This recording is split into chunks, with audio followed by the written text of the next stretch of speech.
Unit 3.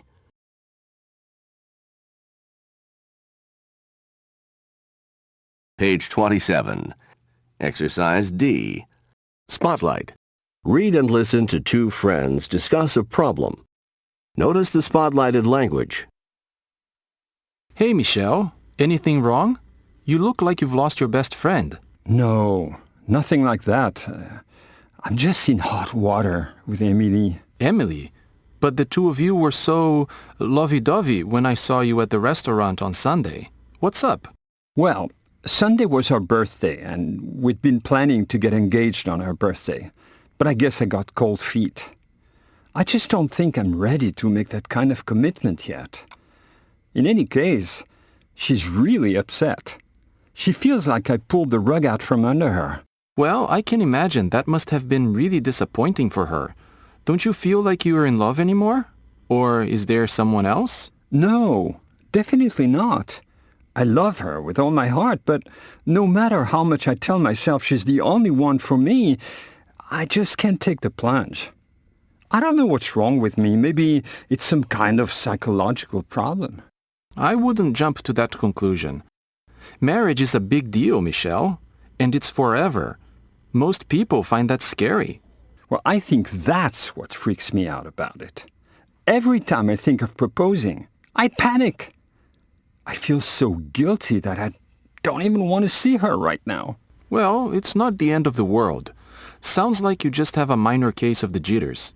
You think so? Mark my words. She'll wait for you. Just chill for a while until you're ready, okay? Page 28. Exercise A. Vocabulary. Expressing frustration, empathy, and encouragement. Read and listen. Frustration. I give up. I'm fed up. I've had it. I just can't take it anymore. Empathy. I know what you mean. That must be discouraging. That must be frustrating. That must be disappointing. Encouragement. Don't let it get you down. Don't give up. Hang in there. Now listen again and repeat. Page 28. Exercise B. Listen to predict. Listen to the conversations. Then choose what the other person will probably say next. Conversation 1. No way. What's wrong? I just weighed myself. No matter how little I eat, I just can't lose weight. Conversation 2. Oh my goodness, look at your car. No way. I just had my car washed. I guess you shouldn't have parked under that tree. There are like a million birds in it. Can you believe this is the second time this has happened this week? It's really frustrating. Conversation 3. So what happened when you asked your boss if you could take the day off on Friday? I never got a chance to ask. You're kidding. Why's that? He said he was too busy to talk. I think he knows I'd like the day off, and he's just avoiding the conversation. Conversation 4. You know what? What? I just failed the exam again. Oh no, that must be so disappointing. I know you really studied. I did. It seems that no matter how hard I study, I just can't pass that thing. I can't believe I'll have to study for it again. There goes my vacation. Conversation 5. I don't believe it. I forgot the fish. Oh, I must have left it in the supermarket. Well, that's not the end of the world. I'll just hop in the car and go back and pick it up. It won't take long. There won't be enough time. The guests are coming in a half hour. You have to be here. Oh, this is just incredible. No matter how careful I am, I always forget something. Page 29. Pronunciation Booster. Page 145. Exercise A. Listen and practice. 1. We tried to cheer him up, 2, They were scared to death. 3, It was starting to get me down. 4, You just need to give it a little more time. 5, She was trying to email a message to a friend. 6, I sent it to her yesterday. 7, I sent it to her yesterday. 8, I didn't have to walk very far. 9, You really ought to be careful next time. 10. We're definitely going to take a cell phone on our next trip. Exercise B. Circle the words in the following sentences that you think contain sounds that will be reduced, according to what you have learned about vowel reduction. 1, I'm learning to sail my ship. 2, They had sent an SOS text message from a cell phone to a friend in London. 3, They got several messages telling them to be strong. 4, The helicopters had been unable to take off because of the severe weather. 5, You ought to tell your brother that you can't talk to him right now. 6, Don't let it get to you. 7, I'm going to refuse to give up. 8. We have to keep trying, no matter how tired we are. Now practice reading each sentence aloud and listen to compare. Page 29. Exercise A. Conversation Spotlight. Read and listen. Notice the spotlighted conversation strategies. Hey, Nina. You look upset. Is something wrong? Actually, I've been having a bit of trouble at work. I'm sorry to hear that. What's going on? Well, basically, no matter how well I do something, my boss never gives me credit. That must be frustrating. It is. I'm feeling really fed up. I totally understand.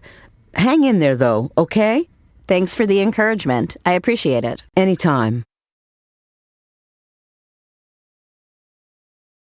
Page 30. Exercise A.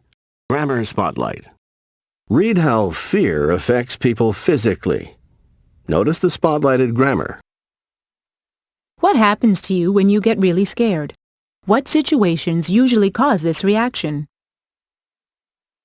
The worst thing for me is that I get sweaty palms and my hands shake. The first time I met my fiance's parents, we were at a nice restaurant and my hands were shaking so badly that I avoided even picking up my glass. I was afraid they would think I had some kind of disease. I wish I could control this, but I can't. It's so embarrassing. Kenji Aigashi, 28, Nagoya, Japan. Having to speak English on the phone. I know it's crazy because I speak pretty well, but there's just something about it that makes me panic. It's so bad that when I know I have to make a call in English, I get such awful butterflies in my stomach that I think I'm going to get sick. Silly, I know, but true. But actually, once I start talking, the butterflies go away. Işıl Farat, 24, Izmir, Turkey. I get such terrible palpitations that it feels like my heart's going to jump right out of my chest. And when things are really bad, I can actually lose my voice. Fortunately, this only happens when I'm really panicked. Like the time I was on a flight and the landing gear got stuck.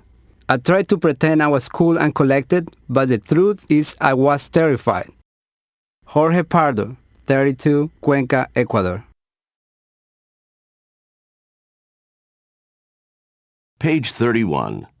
Exercise F. Vocabulary.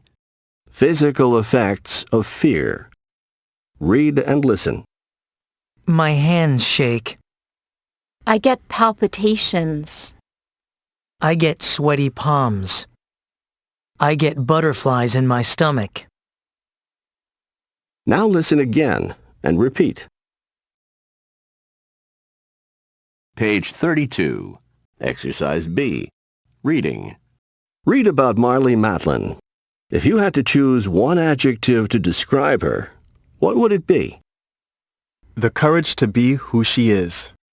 Marlee Matlin, the only deaf performer ever to win the Oscar for Best Actress in a Leading Role, is also known worldwide as a stage and TV actor, an author, and as a spokesperson for people with hearing disabilities.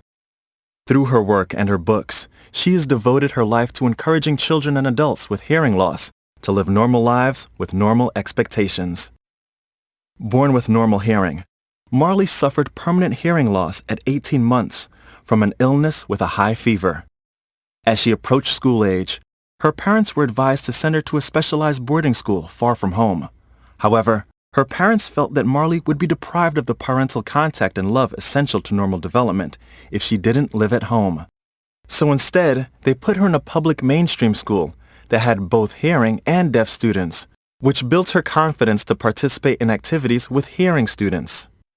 At school, Marlee learned sign language, though she was encouraged to use her voice too.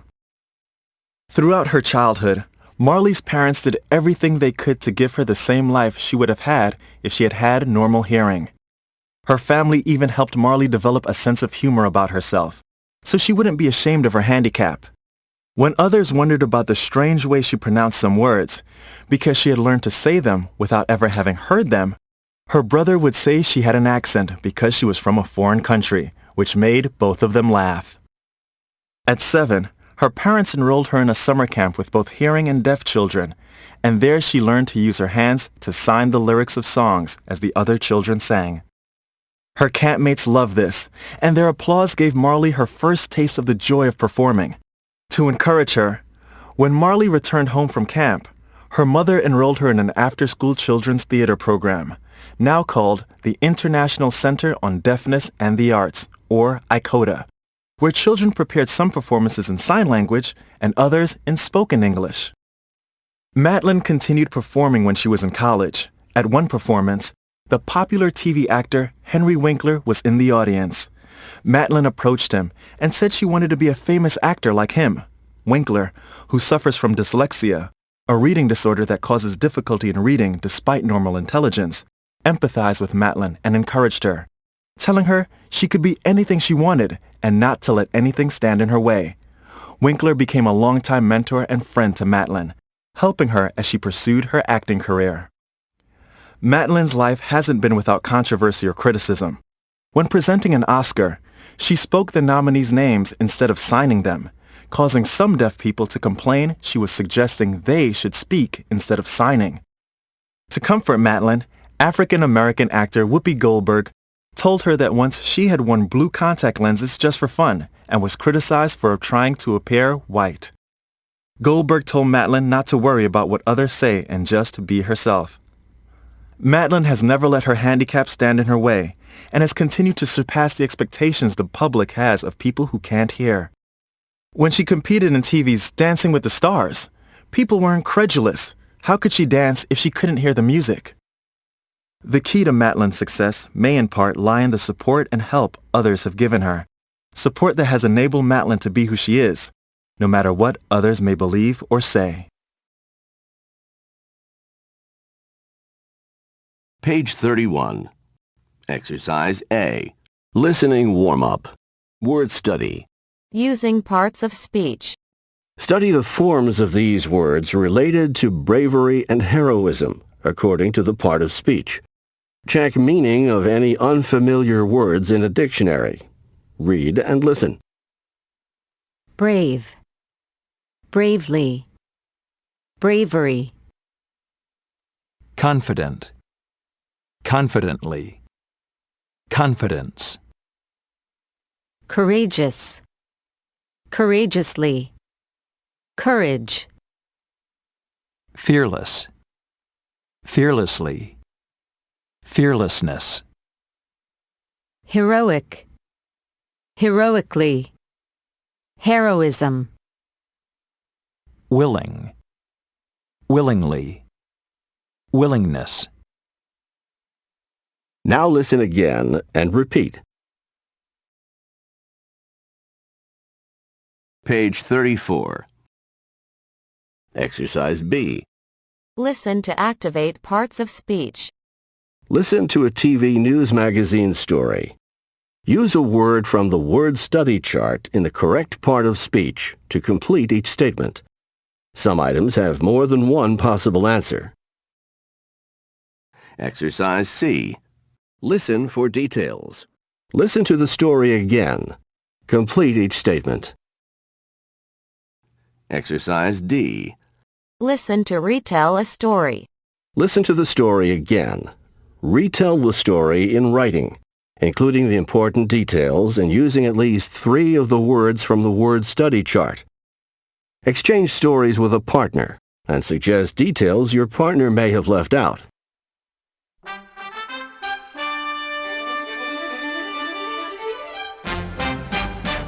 You're watching 30 Minutes, and I'm Katie Fleming. And do we have a story for you tonight? A terrible tragedy and an amazing heroic act. The desire to save one's own life is an extremely powerful instinct in all of us. It takes tremendous courage to be able to act against such a powerful instinct, to risk one's own life to save the life of another person. 25-year-old tour guide Sol Ik-soo was returning home with a group of South Korean tourists from a trip to Beijing, China. As the plane prepared to land at Kim-hae Airport in South Korea, Sol was thinking about his wife. They had been married 1 month earlier, and it was their first time apart. Suddenly, the airplane started shaking, and he heard a crashing sound. The lights went out, and a ball of fire ran up and down the cabin. The plane crashed into a mountaintop, killing more than 120 of the passengers on board. Somehow, Sol managed to crawl through a hole in the side of the plane and escape. Sol feared an explosion, so his first thought was to run to save his own life. But he could hear the other passengers inside the plane calling for help. He went back and lifted a survivor onto his back, carrying him away from the plane to safety. Sol remembers carrying at least 3 or 4 injured people from the plane. But in fact, there may have been as many as 10. When asked about it later, he said, "I don't know where the energy came from. It felt like I wasn't carrying anything at all." Sol tore his shirt into bandages for the wounded and used his belt to bind up a man's badly bleeding leg. It wasn't until he stopped and sat down to smoke a cigarette that he realized his own face was covered in blood. When asked how he managed to perform so heroically, Sol replied, "I couldn't have done it in my right mind." Everyone who knows Sol describes him as an ordinary guy. His boss describes him this way: "I know Sol as cheerful and hardworking, but just a normal young man. Now I have a new view of him. He's a remarkable person. We're all very proud." Where does this kind of courage come from? How does a normal person manage to act so fearlessly? Sol says, "My parents always brought me up to believe people and life are very precious."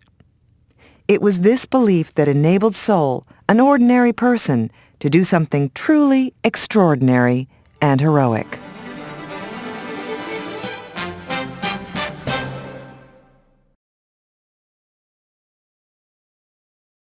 Page 30. Review. Exercise A.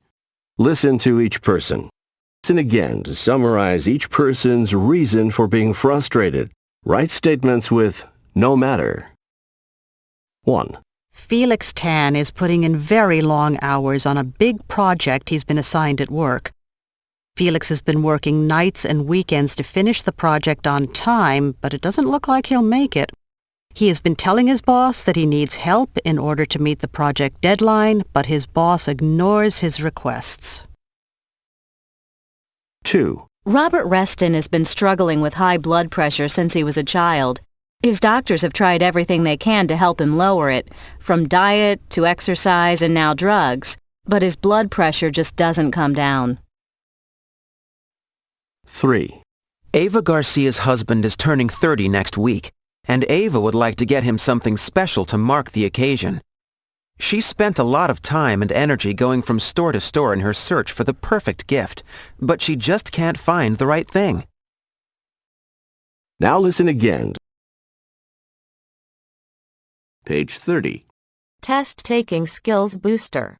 Page 153. Listening completion. You will hear a report.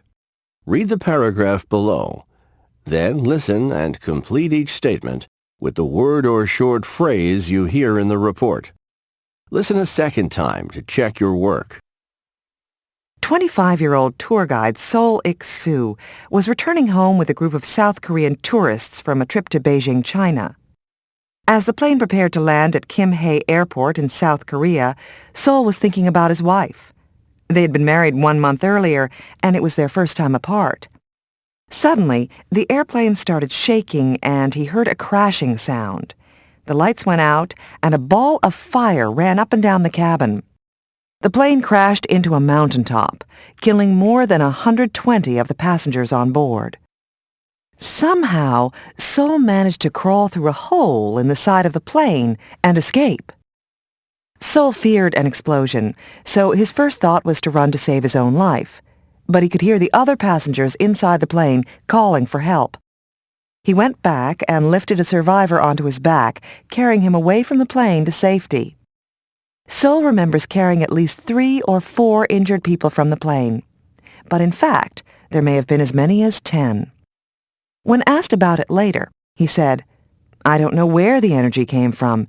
It felt like I wasn't carrying anything at all." Sol tore his shirt into bandages for the wounded and used his belt to bind up a man's badly bleeding leg. It wasn't until he stopped and sat down to smoke a cigarette that he realized his own face was covered in blood. When asked how he managed to perform so heroically, Sol replied, "I couldn't have done it in my right mind." Everyone who knows Sol describes him as an ordinary guy. His boss describes him this way: "I know Sol as cheerful and hardworking, but just a normal young man. Now I have a new view of him. He's a remarkable person. We're all very proud."